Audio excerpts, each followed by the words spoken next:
Hi everyone, I am Lovely, an educator on YouTube. I have already started a course on general studies and today's topic is later Mauryas. Last topic में मैंने discuss किया था Mauryan empire के बारे में and उसमें मैंने बताया था थ्री रूलर्स के बारे में, that is Chandragupta Maurya, Bindusara and Ashoka. तो जो ये अशोका है वो 27 ईयर्स तक रूल करता है। उसके बाद अशोका की डेथ हो जाती है एंड मौर्यन एम्पायर डिसइंटीग्रेट हो जाता है। इस तरह से जो लास्ट और 10th रूलर होता है मौर्यस का वो होता है बृहद्रथ एंड उसे किल कर दिया जाता है पुष्यमित्र सुंग के द्वारा एंड इस तरह से मौर्यन डायनेस्टी का एंड हो जाता है। इसके बाद आता है मौर्यन एडमिनिस्ट्रेशन। तो मौर्यन एडमिनिस्ट्रेशन में मेजर एडमिनिस्ट्रेटिव यूनिट होता है जो कि दो है, सेंटर और प्रोविंस, एंड ये फर्दर वेरियस सब यूनिट्स में डिवाइड होते हैं एंड इसका सारा कंट्रोल सेंट्रल एडमिनिस्ट्रेशन के पास होता है। जो सेंटर होता है उसमें किंग होता है एंड किंग को असिस्ट करता है मंत्री परिषद एंड जो किंग के पास पावर है वो है रूल को इनेक्ट करने का एंड कौटिल्य के द्वारा किंग को कहा जाता है धर्म प्रवर्तक और प्रोमलगेटर ऑफ द सोशल ऑर्डर। इसके बाद जो हाईएस्ट फंक्शनरीज हैं सेंटर पे वो है तीर्थास एंड ये टोटल तीर्थास हुए हैं 18 एंड नेक्स्ट जो तीर्थास के हुए हैं वो हुए हैं अध्यक्ष, और अध्यक्ष के बाद जो फंक्शन है वो है economic function and some military duties. एक इंस्क्रिप्शन है धौली इंस्क्रिप्शन जो कि मेजर रॉक एडिक्ट यानी कि अशोकन एडिक्ट का पार्ट है। इसमें अशोका ने कहा है सबे मुनीषी पजह मना means to say all men are my children and ये शो करता है टुवर्ड्स द पीपल एक पैटर्नलिस्टिक एटीट्यूड का। इसके बाद आता है प्रोविंस एंड प्रोविंस में जो हेड होता है वो होता है कुमार एंड इसे असिस्ट किया जाता है महामंत्रास एंड काउंसिल ऑफ मिनिस्टर्स के द्वारा। जो प्रोविंस है वो डिवाइड होता है डिवीजन्स में एंड जो डिवीज़न से ये हेड किए जाते हैं प्रदेशिकाज के द्वारा और इसमें कोई भी एडवाइजरी काउंसिल नहीं होता। इसके बाद जो डिवीज़न है वो डिवाइड होता है डिस्ट्रिक्ट में और ये किसके अंडर होता है राजुकाज के अंदर, और इसे असिस्ट कौन करता है युक्ताज, और युक्ताज के पास फंक्शन कौन सी है अकाउंटिंग और सेक्रेटरी वर्क। इसके बाद जो डिस्ट्रिक्ट है वो फर्दर डिवाइड होता है ग्रुप ऑफ 5 और 10 विलेजेस में, और ये जो 5 और 10 विलेजेस हैं इसे हेड कौन करता है स्थानिक और इसे असिस्ट कौन करता है गोपास। इस तरह से जो लोएस्ट एडमिनिस्ट्रेटिव यूनिट है वो है विलेज एंड इसे हेड किया जाता है ग्रामीण के द्वारा। इसके बाद आता है सिटी एडमिनिस्ट्रेशन। तो इसमें सिटी सुप्रिटेंडेंट होता है नगरिका एंड इसे असिस्ट किया जाता है दो ऑफिशियल्स के द्वारा। यदि हम मैगस्थनीज की इंडिका बुक की बात करें तो उसमें दिया गया है जो सिटी काउंसिल है वो 6 बोर्ड ऑफ 5 में डिवाइड है।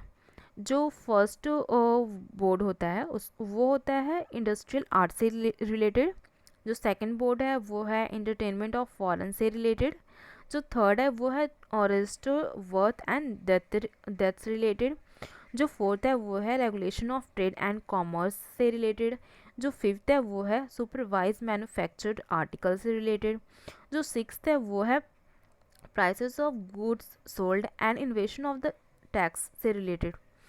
इसके बाद जो नेक्स्ट टॉपिक है वो है जुडिशरी। तो जुडिशरी में जो कौटिल्य के द्वारा जो सोर्स ऑफ लॉ मेंशन किया गया है वो है धर्म, व्यवहार, चरित्र, राज शासन। इसके बाद जो कोर्ट है वो दो तरह के होते हैं, एक होता है धर्मेष्ठया एंड दूसरा होता है कांता कशोधन। जो धर्मेष्ठया होता है वो सिविल कोर्ट होता है एंड इसे हेड किया जाता है धर्मस्था के द्वारा, एंड जो कांता कशोधन होता है वो है क्रिमिनल कोर्ट एंड इसे हेड किया जाता है प्रदेशिका के द्वारा। इसके बाद नेक्स्ट आता है मौर्यन आर्मी।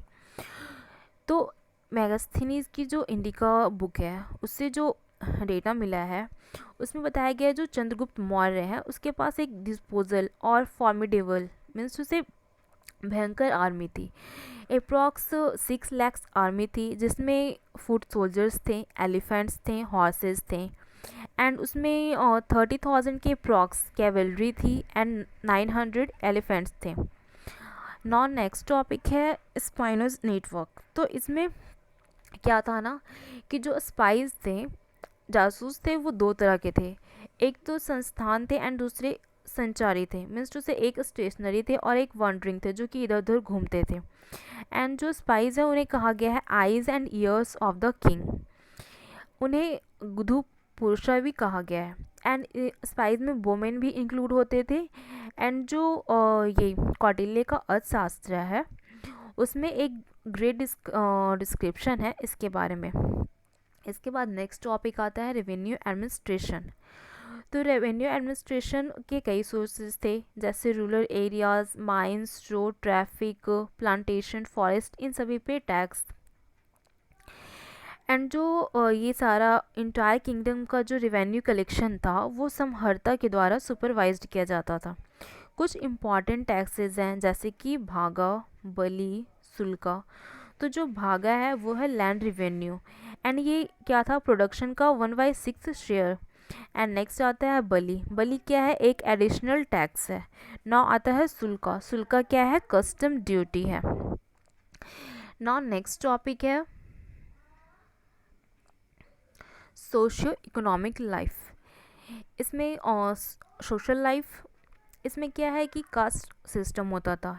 एंड जो ये कास्ट सिस्टम है ये बेस्ड होता था ऑक्यूपेशन पे, बर्थ पे नहीं। एंड जो इंस्टीट्यूशन थे मैरिज के एंड पॉलीगैमी के, ये दोनों उसमें प्रेजेंट थे। पॉलीगैमी रॉयल क्लासेस में होता था एंड जो वुमेन का स्टेटस था वो हाई था। उस टाइम पे कोई भी स्लेवरी नहीं, सिस्टम नहीं थी। एंड प्रॉपर हॉस्पिटल्स थे एंड डॉक्टर्स थे, साथ में मिडवाइफ्स एंड नर्सेज भी थी। नेक्स्ट आता है इकोनॉमिक कंडीशन। इकोनॉमिक कंडीशन में मौर्यास उस टाइम पे एग्रीकल्चर था एंड जो टैक्सेस लगते थे उन पे वो उनका मेन सोर्स था। इसके बाद आता है trade and navigation. Trade and navigation में जो मेन एक्सपोर्ट होता था वो होता था डिफरेंट स्पीसीज़ का, पर्ल्स का, डायमंड्स का, कॉटन का, टेक्सटाइल्स का, आइवरी वर्क का, कॉन्च शेल का, एक्सेट्रा।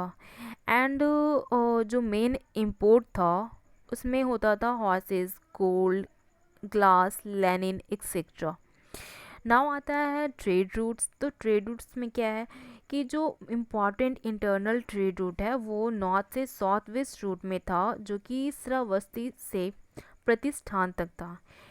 एंड जो north to south east route था वो था श्रावस्ती से लेके राजगृह तक। एंड जो ईस्ट वेस्ट रूट था वो रिवर के द्वारा फॉलो होता था, that is from Ganga to Yamuna.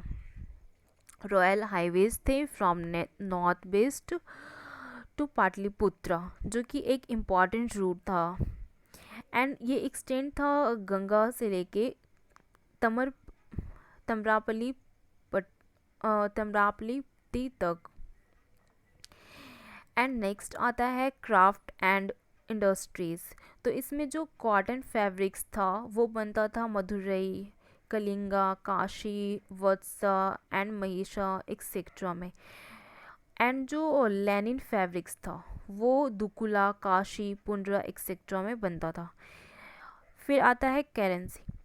Currency में silver marked, silver punch mark silver coins होते थे जो कैरी करते थे क्रिसेंट का सिंबल, पिकॉक का सिंबल, हिल्स का, एंड इसे कहा जाता था पना। एंड जो नेक्स्ट है ये है art and architecture. Art and architecture में पिलर्स एंड स्कल्पचर थे। ये एक रॉयल आर्ट था एंड इसमें पिलर्स यूज होते थे। And wooden architecture of metropolis of Pataliputra भी है। फिर rock cut architecture of Gaya and Barabar hills भी है। तो पिलर्स एंड स्कल्पचर की बात करें तो इसमें ये स्टोन के बने होते थे, कैसे स्टोन होते थे, spotted red and white sandstone. इसका जो बेस्ट एग्जांपल है ये है सारनाथ पिलर। इसमें 4 लाइन स्टैंड कर रहे हैं बैक टू बैक एंड इसमें फिगर है 4 एनिमल्स का, that is lion, horse, elephant and bull. इसके बाद आता है स्तूपा एंड जो स्तूपा का बेस्ट एग्जांपल है वो है सांची स्तूप। इसके बाद आता है केव एंड जो केव में बेस्ट फाइनेस्ट एग्जांपल है वो है ब्रावर हिल्स। इसके बाद है टेराकोटा ऑब्जेक्ट। इसमें जो मॉडर्न पीरियड में टेराकोटाज हुए हैं उनमें इमेजेस होते थे टॉयज के, डाइस के, ऑर्नामेंट्स के, बीड्स के, एक्सेट्रा। इसके बाद आता है फॉल्क आर्ट्स। फॉल्क आर्ट में जो एग्जांपल है वो है परखम का याक्षा एंड फिर दीदारगंज का चमर ग्रहिणी एक्सेट्रा। एंड ये स्टैचू जो बने होते थे ये स्टोन्स के बने होते थे। इसके बाद क्या होता है, मौर्यन एम्पायर का डिक्लाइन हो जाता है।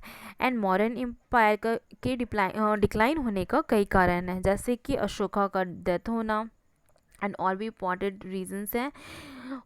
क्या होता है, मौर्यन एम्पायर का पार्टीशन हो जाता है दो हाफ्स में। एंड देखा गया है कि जो 6 रूलर होते हैं वो 52 ईयर्स के लिए रूल करते हैं। तो इस तरह से मौर्यन एम्पायर के वीकनेस का पता चलता है। एंड जो लास्ट मौर्यन किंग होता है बृहद्रथ, उसे कमांडर इन चीफ पुष्यमित्रा सुम के द्वारा किल कर दिया जाता है। तो ये भी एक रीज़न है। एंड देखा गया है जो इकोनॉमी होती है मॉडर्न की वो स्ट्रेंड होती है। तो ये भी एक मेजर काउज है डिक्लाइन का। तो बहुत सारे हिस्टोरियंस हुए हैं, इन्होंने अपना अपना व्यू दिया है कि कैसे मॉडर्न एम्पायर डिक्लाइन हुआ है। तो हिस्टोरियन हरिप्रसाद शास्त्री का व्यू है रिएक्शन ऑफ ब्राह्मण्स। रोमिला थापिर का व्यू है over centralisation of administration. D Kosambi का व्यू है financial crisis. R S Sharma का व्यू है due to spread of material culture to far of region. Nihar Ranjan Roy का व्यू है revolution by Pushyamitra against the cruelty of Mauryas. And जो अशोक का पिलर है उसमें एनिमल्स यूज हुआ है, जो एलिफेंट को कहा जाता था शनकिशा। लॉइन यूज हुआ है लॉरिया अराराज। सिंगल लॉइन यूज हुआ है उसे कहते हैं कोलुहा। 4 लॉइन्स बैक टू बैक सिटिंग में है उसे कहते हैं सांची या फिर सारनाथ। तो this is all about later Mauryas. I hope you like the video. For further topic must subscribe and press the bell icon, and also like, share, comment. This series can only be continued guide with your support, so do share immediately. Thank you.